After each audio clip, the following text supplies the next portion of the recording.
2 ബസ്സു നിറയെ കേരളത്തിലെ 72 മുനിസിപ്പാലിറ്റികളുടെ ഭരണാധികാരികളാണ്. രാഷ്ട്രീയ ഭേദമന്യേ ഒരുമിച്ചാണ് യാത്ര. നാടിന്റെ വികസനത്തിന് മികച്ച മാതൃകകൾ തേടിയാണ് ഇവരുടെ യാത്ര.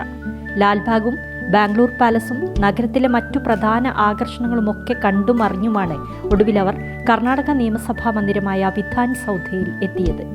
സ്പീക്കർ UT ഖാദറിന്റെ ഓഫീസ് എല്ലാവരെയും സ്നേഹപൂർവ്വം സ്വാഗതം ചെയ്തു.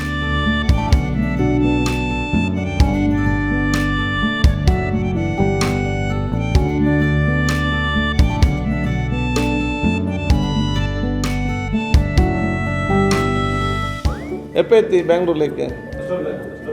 എസ്റ്റർഡേ എവിടെയല്ല പോയി? Okay, Bangalore palace. Okay, Bangalore palace. ബംഗളൂരുവിൽ ഇഷ്ടമായ കാഴ്ചകളും ഇഷ്ടപ്പെടാതെ പോയ ട്രാഫിക് കുരുക്കുമൊക്കെ സ്പീക്കറുമായുള്ള കൂടിക്കാഴ്ചയിൽ മുനിസിപ്പൽ അധ്യക്ഷന്മാർ തുറന്നു പറഞ്ഞു. നാട് വികസിക്കുമ്പോൾ ട്രാഫിക് കുരുക്ക് സ്വാഭാവികമെന്നായിരുന്നു സ്പീക്കറുടെ മറുപടി. ബന്ദിപ്പൂരിലെ രാത്രിയാത്രാ നിരോധനം നിർത്തിക്കൂടെ, വന്യമൃഗങ്ങൾക്ക് മനുഷ്യരെക്കാൾ പ്രാധാന്യം കൊടുക്കേണ്ടതുണ്ടോ എന്ന അന്വേഷണവും അതിഥികളുടെ ഭാഗത്തുനിന്നുണ്ടായി.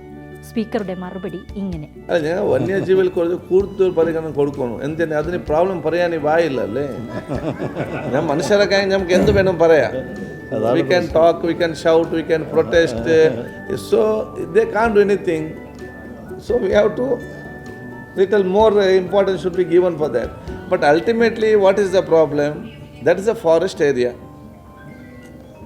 Now when the development will take place, we human beings want to go between them. Yes, we can understand. And later we tell elephant came and killed us, elephant can hit us. We don't tell why elephant has come near us when we have gone to their territory. ഭരണം തുടങ്ങി 4 വർഷത്തിനു ശേഷമാണ് ഇങ്ങനെയൊരു യാത്രയെക്കുറിച്ച് municipal ചെയർമാൻമാരുടെ സംഘടന ആലോചിച്ചത്. വൈകിയാലും വരവ് വെറുതെ ആയില്ലെന്നേ ഇവർക്ക് പറയാനുള്ളൂ.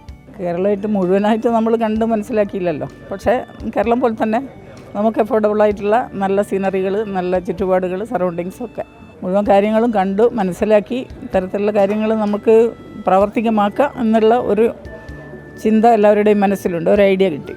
ഇപ്പോൾ പറയാനുള്ള സന്തോഷകരമായ ഒരു കാര്യം, കേരളവും ബാംഗ്ലൂർ പോലെയുള്ള മെട്രോപൊളിറ്റൻ സിറ്റിയെ അതേ രീതിയിൽ തന്നെ നമുക്ക് വൃത്തിയുടെ കാര്യത്തിൽ കേരളത്തിന് എത്താൻ പറ്റി എന്നുള്ളത് ഇവിടമായിട്ട് കമ്പയർ ചെയ്തപ്പോൾ ഞങ്ങൾക്ക് വളരെ സന്തോഷകരമായ ഒരു കാര്യം കൂടെയാണ്. കേരളത്തിൻ്റെ ജനസംഖ്യയുടെ ഏതാണ്ട് പകുതിയിലധികം ആളുകൾ താമസിക്കുന്ന നഗരമാണ് ബംഗളൂരു നഗരം. അപ്പോൾ ആ നഗരത്തിൻ്റെ പ്രശ്നങ്ങൾ മനസ്സിലാക്കാനും എങ്ങനെയൊക്കെയാണ് ഈ പ്രശ്നങ്ങളെയൊക്കെ അഭിമുഖീകരിക്കുന്നതെന്നും അതെങ്ങനെയാണ് തരണം ചെയ്യുന്നതെന്ന് മനസ്സിലാക്കാൻ കൂടി വേണ്ടിയാണ് നമ്മൾ വന്നത്. അപ്പോൾ നഗരത്തിലെ മാലിന്യ സംസ്കരണത്തെക്കുറിച്ച്, ട്രാഫിക് പ്രശ്നങ്ങളെക്കുറിച്ചൊക്കെ ഒരു ഏകദേശ രൂപം നമ്മുടെ മനസ്സിലിപ്പോൾ ഉണ്ട്. ഇത്രയും ജനങ്ങൾ താമസിക്കുന്ന സ്ഥലത്തുള്ള പ്രശ്നങ്ങൾ കൈകാര്യം ചെയ്യാൻ ഇവിടുത്തെ നഗരഭരണാധികാരികൾ കാണിക്കുന്ന പ്രത്യേകമായ താല്പര്യത്തെക്കുറിച്ച് ഞങ്ങൾ മനസ്സിലാക്കി. നമ്മളൊരു കുറച്ചു കാലം മുമ്പ് വരുമ്പോൾ ഉണ്ടായിരുന്ന ബംഗളൂരു നഗരമല്ല, ഇപ്പോൾ കുറച്ചുകൂടി വികസിപ്പിക്കപ്പെട്ടു. നഗരവും വികസിച്ചു, അതുപോലെ നഗരത്തിലെ സൗകര്യങ്ങൾ വികസിപ്പിക്കപ്പെട്ടു.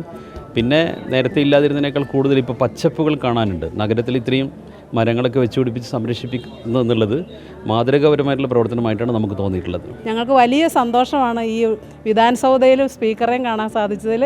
ഇതുപോലുള്ള അവസരങ്ങൾ തന്ന ഞങ്ങളുടെ ചെയർമാനോടുള്ള നന്ദി ഞങ്ങൾ പറയുന്നു. അതുപോലെ നമുക്ക് ഒത്തിരി കാര്യങ്ങൾ ഇവിടെ നിന്ന് പഠിക്കാനുണ്ടെന്ന് എനിക്ക് തോന്നുന്നു. ആളുകളുടെ ഞങ്ങളോടുള്ളൊരു പെരുമാറ്റവും കാര്യങ്ങളും ഒക്കെ നന്നായിട്ടുണ്ട്.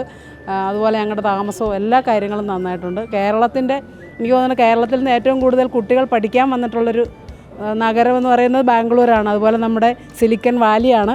അപ്പോൾ അത്രയും കാര്യങ്ങൾ നന്നായിട്ട് തന്നെ പോകുന്നതിൽ കേരളത്തിൻ്റെ നന്ദി കൂടി കർണാടകയോട് അറിയിക്കുകയാണ്.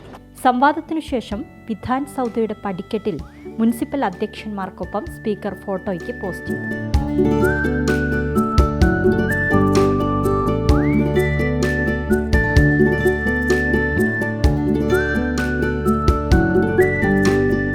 വീഡിയോ ജേർണലിസ്റ്റ് റിജോയ്ക്കൊപ്പം reporter Nadeera. In reporter, Bengaluru.